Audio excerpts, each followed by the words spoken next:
Hey students, welcome back to the Magnetic Field Lab, and I wanted to show you how the last part of this lab works. Pretty neat, actually. What we're going to be doing is we're going to be investigating magnetic force. And the way we're going to be doing that is let's discuss the hardware involved. What we have are various conductors here. We have a total of 6 that we're going to be investigating, and the difference from one to the other is the length of the conductor. That's something that you're going to want to measure. And so the conductor lengths are shortest to longest as I point from left to right.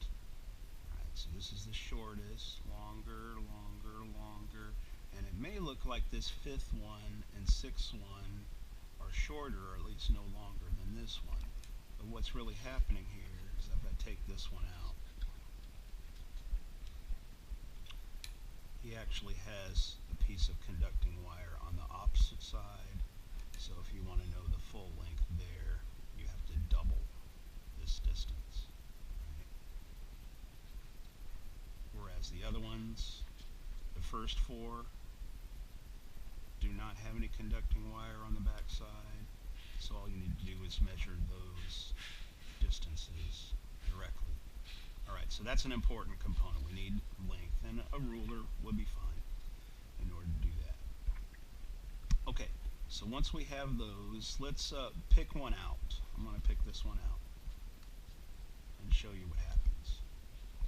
So what we're going to want to do is now introduce this into a moving bar system.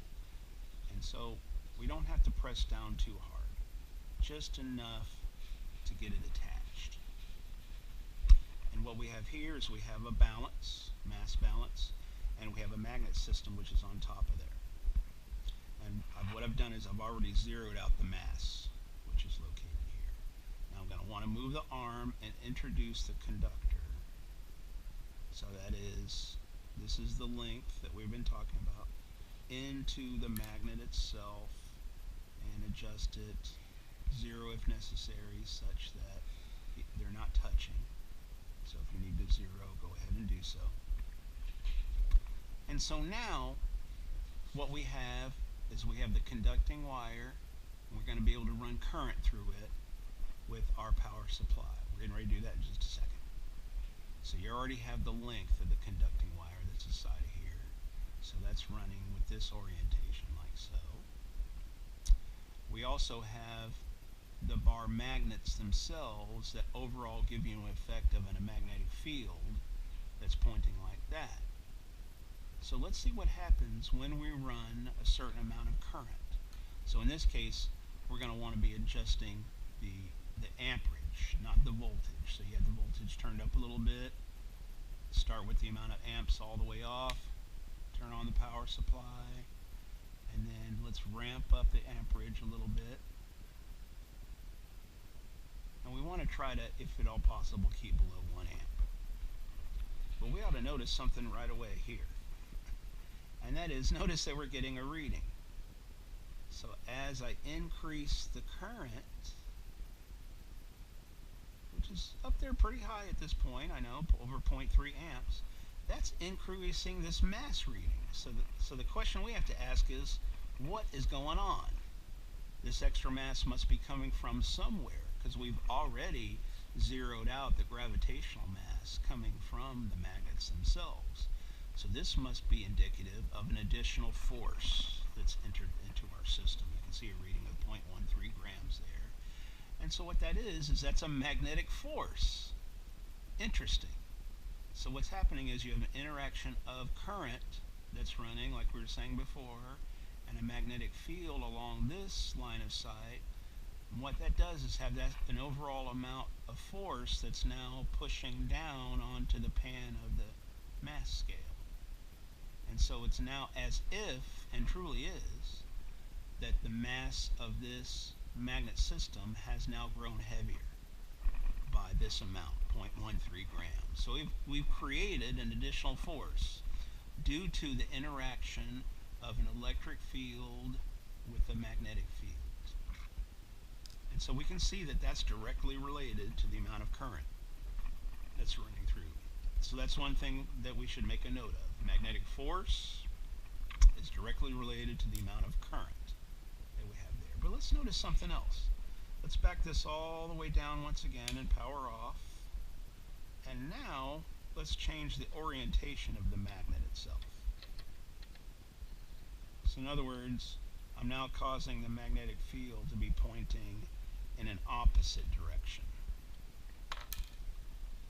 So it was pointing one way, now it's pointing the other way. All right, so let's once again turn on the current and see what happens. So we increase the amount of current that's running through, and notice what's happened here. Now we have a minus sign. So that means that now the magnetic force has switched its direction. Instead of pointing into the pan, it's pointing away, which causes the magnet system to actually be lighter. So there's a magnetic force that's pointing upwards. So levitation, in a sense. So in this way you can accomplish magnetic levitation if only we had a strong enough magnetic force upwards that would counteract the gravitational force. We're not going to be doing that in this lab because we don't have enough current in order to do that. That wouldn't be safe anyway in this venue. But notice what we have here. We have one more time. So we have got current running along this axis. We have a magnetic field running like this, which produces a magnetic force one way or the other that is mutually perpendicular to both. So we call that a right-handed coordinate system, which you'll be learning in class. There's various ways that you can accomplish that tell you how the current, the direction of the current is running with the direction of the magnetic field that ultimately tells you the direction of the magnetic force. And those can be oriented in different directions, as you'll learn more in lecture class. So what else does the amount of force depend on? It depends on the conductor itself. So let's show you that real quick. So let's power off, remove a conductor, and I'm going to put this one in, which is even longer. This is the one that has conduction on both sides. Okay, so we have things zeroed out once again, and we introduce the current like we did before, and you can see it doesn't take nearly as much current as I had before to produce even a greater change in the magnetic force. So what this tells us is that not only is the amount of current directly related to how much magnetic force we're going to have, but also the length of the conducting wire. This is the one that has on both sides. And so that's another direct relationship that affects magnetic force. The magnetic field also is directly related to how much magnetic force you have. But for this lab, we're going to keep that fixed. And point of fact, that's what we're trying to find, is the strength of the magnetic field, this overall group of